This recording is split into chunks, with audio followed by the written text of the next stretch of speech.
Assalamualaikum warahmatullahi wabarakatuh. Perkenalkan, nama saya Ismina Silver Fauzi dari kelas 1B D3 Akuntansi Politeknik Negeri Malang, absen 13. Di kesempatan kali ini saya akan menjawab seluruh pertanyaan yang telah diberikan pada mata kuliah Bank dan Lembaga Keuangan Non-Bank. Tapi sebelum saya menjawab pertanyaannya, saya akan menjelaskan topik yang akan kita bahas kali ini, yaitu tentang leasing. Leasing itu apa sih? Jadi leasing itu adalah sebuah pembiayaan untuk peralatan atau barang modal yang akan digunakan untuk proses produksi baik secara langsung maupun tidak langsung. Pembiayaan di sini tuh maksudnya kalau kita membutuhkan barang modal, misalnya mobil untuk usaha atau produksi tertentu, nah mobil itu dapat kita beli secara kredit atau kita sewa melalui leasing ini. Oke, baik, ke pertanyaan yang pertama. Jawaban untuk pertanyaan pertama, pada leasing yang telah saya sampaikan di awal tadi, itu ada dua metode pembiayaannya. Yang pertama yaitu finance leasing dan yang kedua adalah operational leasing. Nah, yang akan kita kulik kali ini yaitu finance leasing. Karena apa? Karena 4 sub item yang kita cari perbedaannya masuk dalam transaksinya finance leasing. Di finance leasing ini maksudnya perusahaan leasing itu sebagai penyedia barang modal. Jadi nanti lessee atau orang yang akan menyewa itu tinggal memilih barang, melakukan pemeriksaan dan melakukan pemeliharaan terhadap barang modal yang menjadi objek, tapi atas nama perusahaan leasing tersebut. Nah, di finance leasing ini terdapat transaksi-transaksi yang akan kita cari perbedaannya. Itu tadi yaitu direct finance lease, yang kedua yaitu vendor program lease, yang ketiga adalah leverage lease, dan yang keempat adalah sale type. Yang pertama adalah direct finance lease. Direct finance lease ini merupakan transaksi leasing di mana lessor itu membeli suatu barang atas permintaan lessee sekaligus menyewa guna usahakan barang yang telah mereka beli kepada lessee yang bersangkutan. Jadi mereka tuh membeli barang ya atas permintaan lessee, lalu mereka juga menyewakan barang tersebut kepada lessee. Nah, untuk spesifikasi barang yang akan diliskan ini termasuk penentuan harga, penentuan supplier, ini dapat dilakukan oleh lessee. Selanjutnya adalah vendor program lease. Nah, di sini itu metode penjualannya biasanya dilakukan oleh produsen atau vendor, di mana perusahaan leasing itu menyediakan dan memberikan fasilitas leasing kepada pembeli barang. Nanti mekanismenya, lessor membayar kepada vendor sesuai dengan harga yang telah dipilih oleh lessee, lalu lessee nanti bisa memilih untuk membayar angsuran itu kepada lessor atau vendor yang bersangkutan. Nah, selanjutnya adalah leverage lease. Nah, leverage lease ini tidak hanya melibatkan lessor dan juga lessee, tapi mereka juga melibatkan kreditor jangka panjang. Kreditor jangka panjang inilah yang nantinya akan memiliki andil besar dalam pembiayaan di leverage lease ini. Sedangkan porsi pembiayaannya dari lessor sendiri berkisar sekitar 20-40%, sisanya adalah dari pihak kreditor. Kreditor ini biasanya berupa bank atau lembaga keuangan lainnya. Status kreditor di sini itu sebagai penyedia dana kepada lessor. Nanti untuk jaminannya sendiri itu bergantung pada objek leasing itu sendiri. Dan yang terakhir adalah sale type lease. Di sale type lease ini pada prinsipnya pihak lessee menjual barang modalnya kepada lessor untuk selanjutnya dilakukan sewa kontrak usaha atas barang tersebut. Jadi di sini tuh perannya lessee itu sebagai orang yang menjual barang modalnya kepada lessor dengan kontrak yang disetujui oleh kedua belah pihak. Oke, baik, itulah perbedaan dari 4 transaksi yang ada dalam finance lease. Selanjutnya ke pertanyaan yang kedua. Jawaban yang kedua adalah bagaimana prosedur permohonan leasing. Yang pertama, pastinya pihak lessee akan mengajukan permohonan untuk mendapatkan fasilitas barang modal baik itu secara tulis maupun lisan.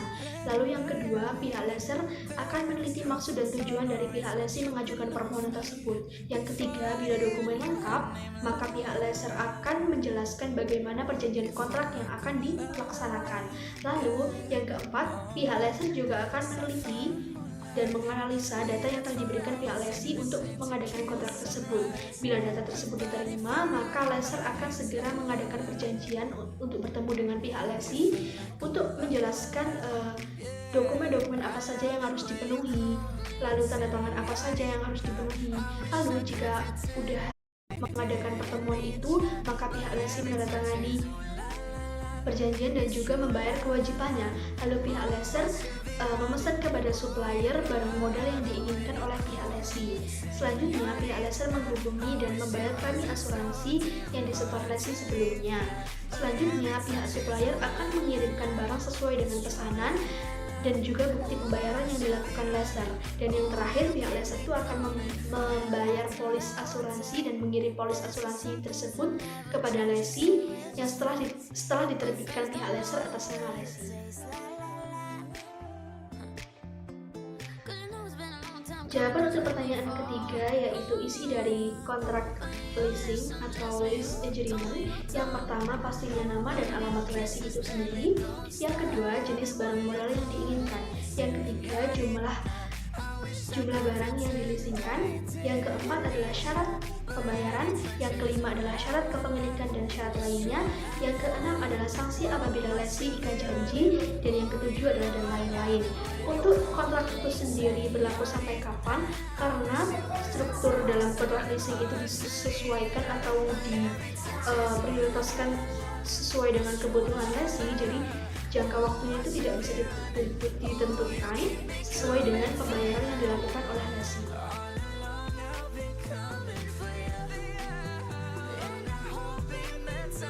Untuk jawaban nomor 4 yaitu pihak-pihak yang terlibat dalam leasing itu sendiri. Jadi pihak-pihak yang terlibat dalam leasing itu ada 4 pihak. Yang pertama adalah lessor, yang kedua adalah lesi, yang ketiga adalah supplier, dan yang keempat adalah bank atau yang biasa disebut dengan kreditor. Nah, pihak yang pertama yaitu lessor. Lessor adalah sebuah perusahaan leasing atau pihak yang memberikan jasa pembiayaan kepada lesi dalam bentuk barang modal.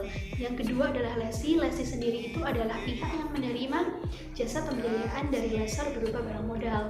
Nah, kalau supplier itu adalah perusahaan atau pihak yang menyediakan atau mengadakan barang untuk dijual kepada lesi dengan pembiayaan tunai dari lessor itu sendiri. Nah, yang keempat adalah bank atau kreditor. Sebenarnya pihak ini tidak terlibat secara langsung dalam kontrak, tapi pihak ini berperan dalam hal penyediaan kepada lessor mengenai dana, terutama dalam mekanisme leverage lease yang sudah dijelaskan di depan tadi. Itu apakah leasing di Indonesia sudah mendapatkan banyak peminat dan apa kira-kira penyebabnya? Jadi menurut saya dan informasi yang saya dapatkan, leasing di Indonesia tuh udah banyak banget peminatnya, apalagi di era revolusi industri 4.0 saat ini, di mana para masyarakat itu ditingkatkan SDM-nya dengan teknologi, apalagi dengan pengetahuan perbankan yang baru, dan leasing ini udah mulai terkenalkan ke masyarakat, jadi udah banyak banget peminatnya.